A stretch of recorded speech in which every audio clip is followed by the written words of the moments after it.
Bell Tower Brewing. Located at 310 Park Avenue, the establishment sits in a beautifully restored church. They specialize in gourmet food, craft beer, and fun events focused on building and fostering community. We sat down with 3 of the wonderful individuals who help keep this place running to learn more about their journeys to get here, as well as the business as a whole. My name is Jennifer Herman. I am a co-founder. I am the head brewer here at Bell Tower Brewing Company. I got here because I wanted to brew beer from my hometown. My name is Nick. I am the bar manager and assistant front of house manager here. I also am our league coordinator, so I help run our cornhole and dart leagues throughout the year and our upcoming euchre league as well. But my primary responsibility is to oversee the bar operations. I manage all the bartending staff. I'm the main person in charge of creating our cocktail menus throughout the seasons, our specials, and with the help of my assistant Alicia, we make all of our syrups and juices in-house, all of our infusions. Pretty much everything we do is made from scratch. My name's Justin. I'm the executive chef here at Bell Tower Brewing Company. I was working for another company for over 10 years, and I live right over here around the corner. And during COVID, I was walking by and saw them renovating this beautiful building here, so I reached out and got involved right away. And I was hired about a month after we opened.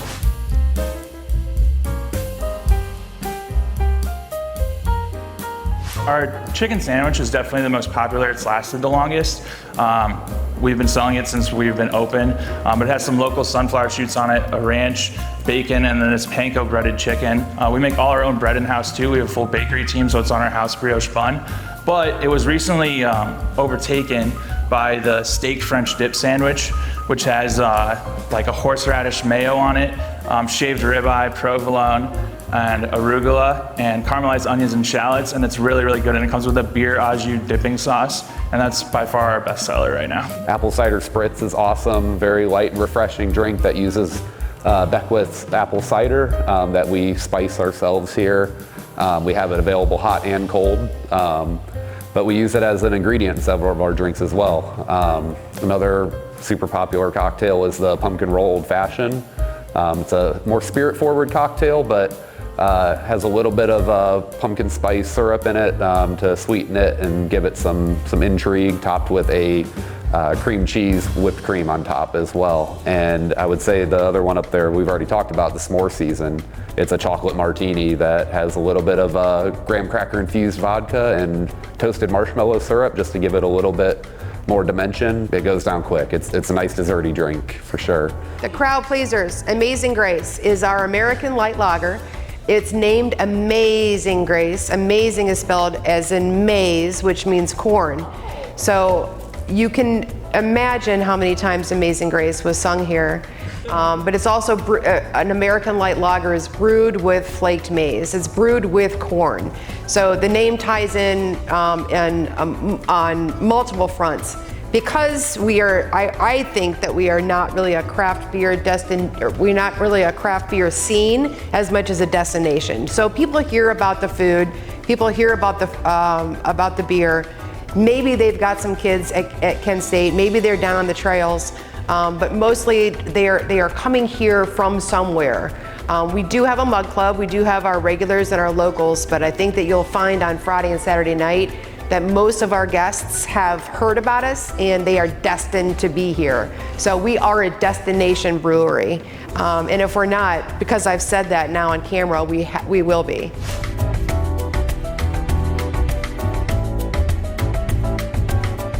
Saison, absolutely 100% Saison. I would love to have 3 or 4 iterations of Saison on the menu. So we have also hosted Saison Fest, where we invited 30 other breweries to bring their version of a Saison. Saison is a very simple term. It means season in French, and people are scared by it because it's Saison, it's not season. But would you drink a beer style that's called season? It's not sexy. Not as interesting. No, and it doesn't sound as interesting. But that particular style of beer is so varied and so wide. The Saison that I have right now is called Hallowed, which is the first iteration of this new variation of Saison. The first one that we brewed here was Saison de Clocher, which was the season of the Bell Tower. This one is hallowed, which hopefully reminds you that you're in a sacred space. Hallowed be thy name is obviously an inspiration for why that beer was brewed. But it's also to remind you that Saisons are extremely approachable if you give them a chance. All right, so if you come down to Bell Tower, try the Saison then, huh? Yep. Definitely our veggie burger. So it's a house-made mushroom patty. So we take a whole bunch of different types of mushrooms, roast them. We add some soy sauce, balsamic, sriracha, and then we blend it together with rice and basically they almost look like burger patties. And they get fried up and then served on like a vegan bread. People would be surprised when they eat it of how delicious and kind of meaty it tastes. So that one's very fun. I put this one on there. It was a late creation of mine. I worked till the very last minute when we're releasing our new menus, and this drink I came up with a couple days before we released it, the Italian Sazerac. So the Sazerac is a classic cocktail, an American cocktail from the Prohibition era, pre-Prohibition, that featured whiskey and/or cognac, kind of like an old-fashioned. So I took that idea, and what I like to do is I riff on classics, or I riff on cocktails that just exist now, and I use the same formula or template and rebuild something new with new ingredients. So I made the Sazerac Italian using Amaro, which is a spirit category which more of the world knew about. If you like bitter, bold, herbal flavor, it's for you. It's a lot of fun, but that drink is so interesting and so unique that it still has a hint of the Sazerac in it, but what brings it together and what the central idea was the fig. I love figs, and they're a beautiful fruit that I think is underused, or flower, I guess, technically. But I make a fig honey from scratch out of fresh figs, and that's kind of the centerpiece of the whole drink to give it, and we build off of it from there. But yeah, check that one out.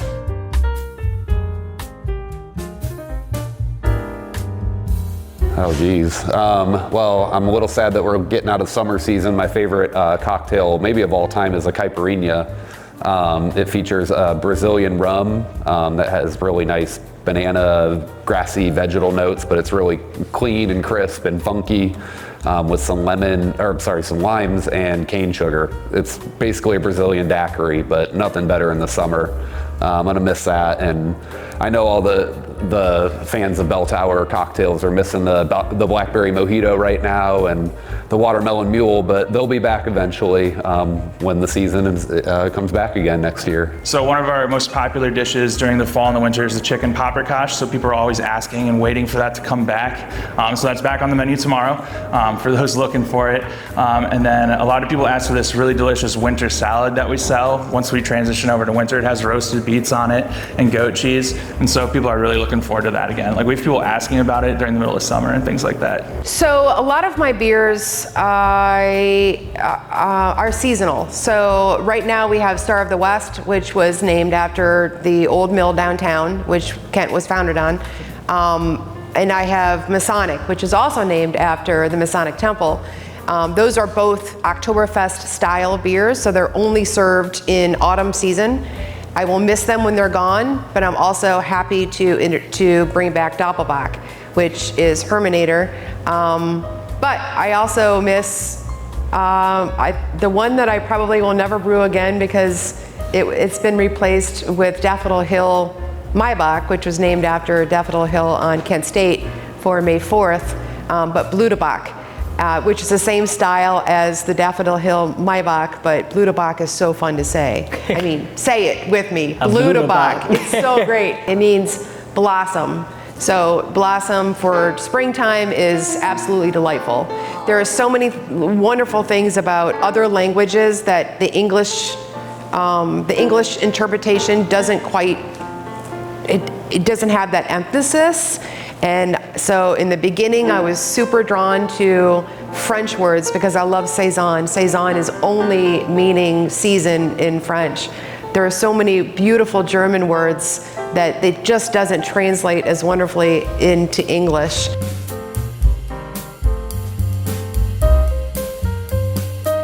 I'll try and keep it brief. I really truly believe that beer has the power to bring two people together. I don't think it's just beer. I think that there's other things in community that are shared, whether it's knowledge, whether it's passion, whether it's the love of something. When you can focus on that, or at least provide a space where people that are enjoying that particular thing can gather and commune together, I think it's a very special thing. Taverns have been in American history forever. And when you have a gathering place outside of a religious tradition, where people can gather and not be judged or not be whatever other negative term you can think of, it makes it a special thing. Craft beer in particular, as far as a brewing community, has recognized that bringing people together and having that gathering space, whether you're serving beer or cocktails or non-alcoholic drinks, is so important to growing community and growing relationships, and recognizing what the general population wants to do, how they want to gather, who they want to be surrounded by. And I think that when you have a space like this, it just makes sense to bring people together. And if it happens to be around a meal, then we will provide it for you.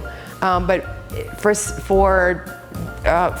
the beginning of time, beer has brought people together, and I think that we honed on that and we expanded it to include all of these other things, and I think that's what a lot of our success has been drawn from.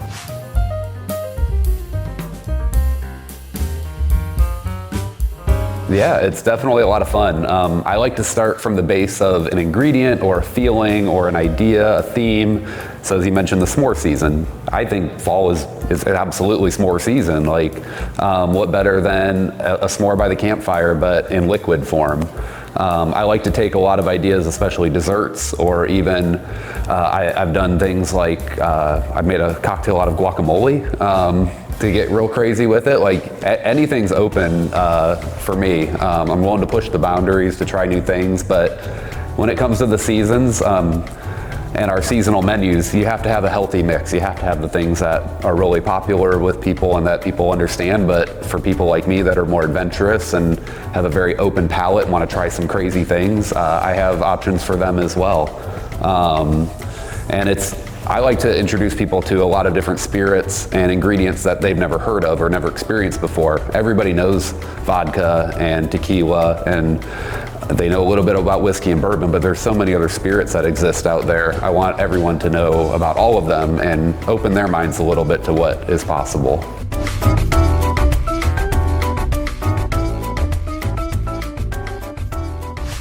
It's absolutely by design. We decide to do that because there are so many gluten-free, vegan, vegetarian people in this area, so we want to be welcoming to everyone who can come in and kind of get whatever they want. As far as crafting those meals and expectations, it comes into a lot of testing, trying different things out, asking employees what they think of the food, and you kind of go from there to build on it.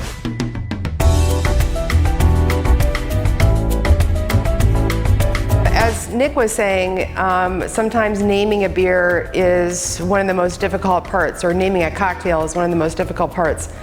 I kind of look at it as if I have a name, then how can I develop that into a beer? I'm also the opposite. I have a beer and then it's really hard to name it. Bringing something to fruition is definitely a seasonal endeavor. I think that you've heard that in both the chef and the bar manager in talking about their creations. For me, I am a traditional brewer. I love the history of brewing beer. I love where beer came from, as far as English traditions, German traditions.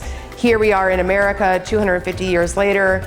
All of the beer that you see represented here came from somewhere else. There's a lot of things that go into actually what you want to create. I think in the first 6 months of opening here was probably the most hardworking part of it, because I was developing an idea behind not just a beer, but a beer menu, a beer program. How did I want to convey what my craft was to Kent and to the craft beer community? So I think that just to talk about one particular style or one particular beer kind of overshadows what exactly was the idea behind the whole idea.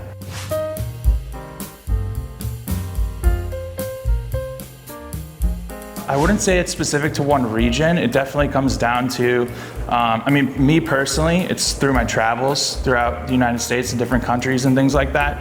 I love trying food from different cultures, and I think every culture has a way to flavor and change your dishes. So you see a lot of that influence in the menu, but also a lot of it goes to my sous chef with his past experiences and us just kind of building things together and trying things out to see how they work.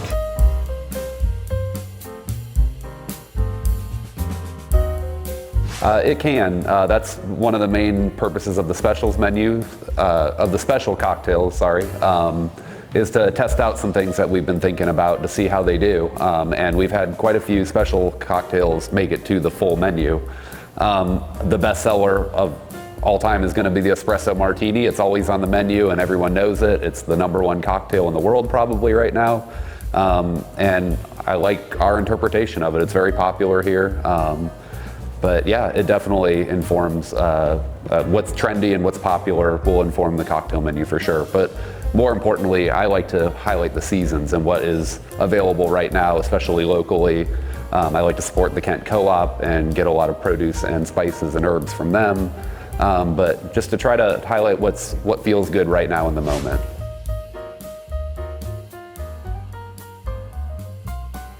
I will speak for Bridget. So my business partners are a married couple. She was the architect, and this place was presented to us. Ryan and I had been on the hunt in downtown Kent for a location for our dream of brewing beer for this community for a number of years, and we couldn't quite find the right fit. We couldn't find the right feel. We couldn't find something walkable. We couldn't find some of the major components that we were looking for. We happened upon the building because it was suggested that we go talk to the then owner of the building. This was correctly said, the second built First Congregational Church of Kent. So Ryan, Bridget, and I came into the space with the other owner to kind of have a conversation. We brought him beer, yes, and we had a conversation, and then we took a tour of this facility, which was just awe-inspiring. The first time you walk into any kind of space with a cathedral ceiling is awesome in the truest sense of what it means to be in awe. It's very hard to I don't know, there's something very open and very special about this space. We didn't seek it out. It presented itself to us, and we said, that was a great dream. That'll never happen. And then when it did, Bridget really saw what it could be. So once we had this architecture to look at, it just made sense to do something with the arches that are present, with the windows, with the ceilings, with the vaults, to incorporate that into our logo. And then Bell Tower just made sense. It was actually the name of the original property that included the house next door. And we have a working bell tower. So the bell chimes 8 to 8, Monday through Monday, I guess.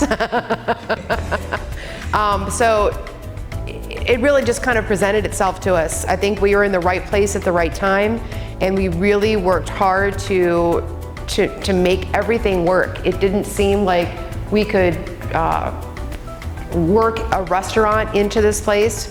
Ryan and I were focused on beer solely. We had no intention of having a full-scale kitchen operation. To be truthfully truthful, but that's what happened, because the dream just kept kind of presenting itself to us.